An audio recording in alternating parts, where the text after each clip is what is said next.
finally back. I have been procrastinating making videos for a long time, and I literally joined in a Discord call with my friends saying, "Guys, I've been procrastinating." They were like, "Yo, bro, you gotta lock in, man. You gotta lock in and start posting." Like, yeah, fair enough. But yeah, today, we'll do something special. We'll do a movie review as well as a figure review. So, just to give you context, the movie I'm gonna review in this video is Godzilla Minus One, and the figure I'm reviewing is also Godzilla Minus One. Something about this figure though, quite fun story. I actually didn't get this figure for myself. My friend went to Texas, and basically when he came back for each of the guys, he brought like a merch, and he knows I'm a huge Godzilla fan, and boom, he got me this, which is so cool and very nice of him. So yeah, shout out to my friend right there who got me this figure. But yeah. Okay, just a quick review of the figure. The general sculpt of this figure is actually very nice. Very well crafted, basically. So it's mostly grey with a hint of like cream color.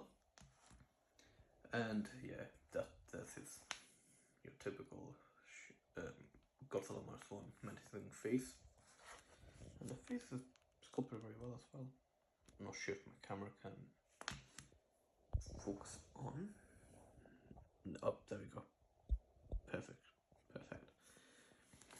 And the dorsal plates are also very well designed, both in the movie and in the figures. And that's the tail. And in terms of the articulation for this figure, it's just pretty much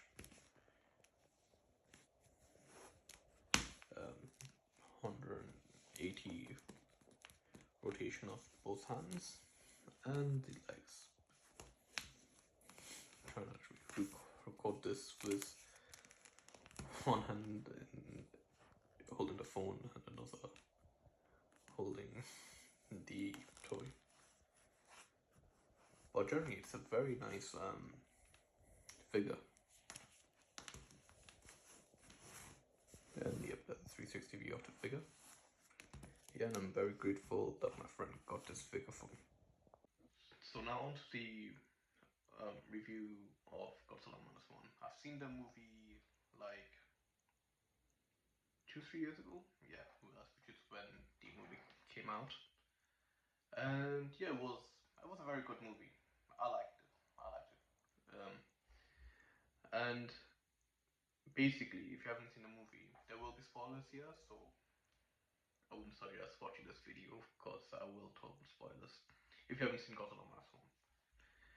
But yeah, to briefly talk about the movie, it steps out in like post World War in Japan, where a kamikaze fighter returns back from the war, but obviously being a kamikaze fighter, the fact he's returned kind of like signified he kind of lost, like, failed his mission.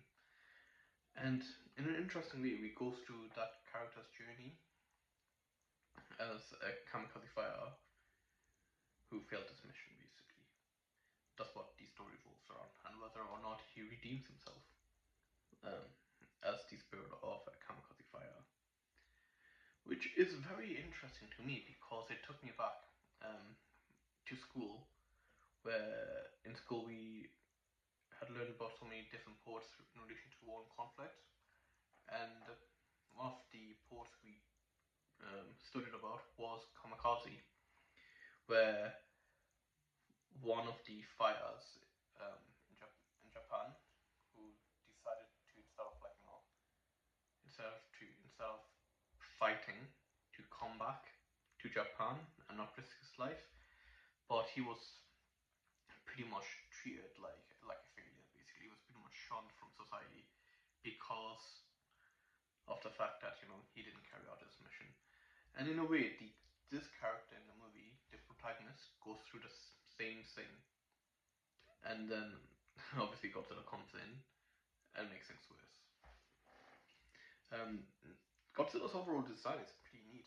Um, Obviously, he plays the villain arc of, well, he plays the villain in the movie, and his he does have a very menacing appearance. You know, when he enters, like in many other Godzilla movies, when he enters the frame, you know things are about to go down, and if you don't have the right procedures for it, Godzilla will cause some heavy destructions.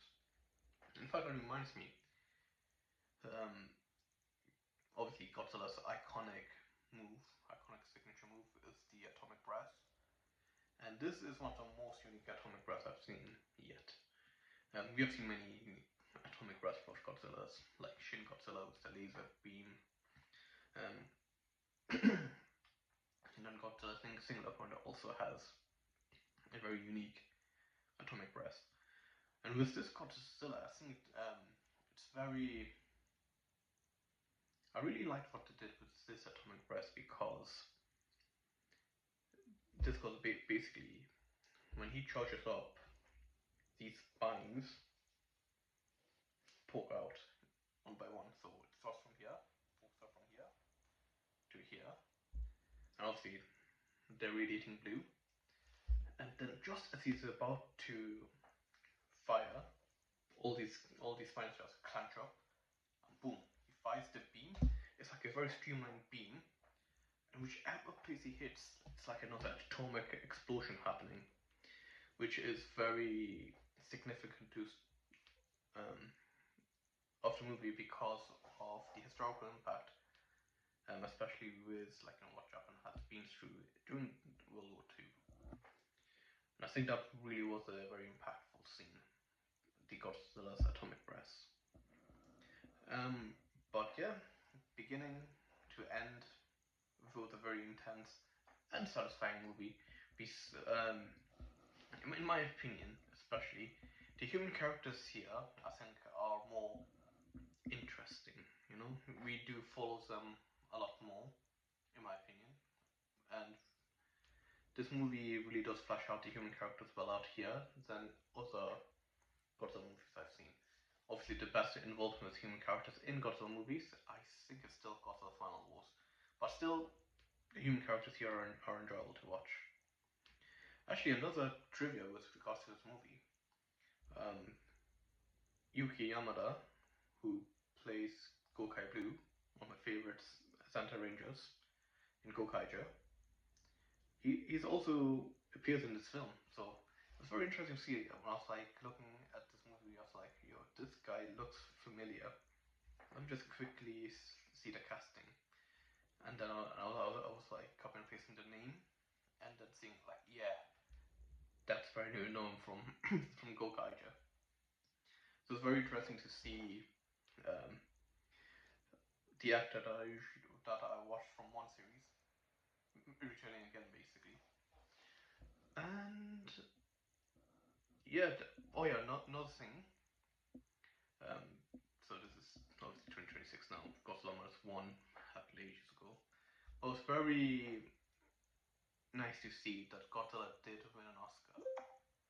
Ooh, that's my friend giving me a message. But yeah, that was very heartwarming to see. It felt like I accomplished something basically. Especially because being a Godzilla fan, you know, you've seen the Godzilla franchise, like how the Godzilla franchise has evolved, and then like being able to see after like 60 years your franchise winning like a very big award, it made you feel like, wait, like you know what, being a fan of this series was worth it in a way. In a way, I'm not sure if I properly explained it, but yeah, that's um, what I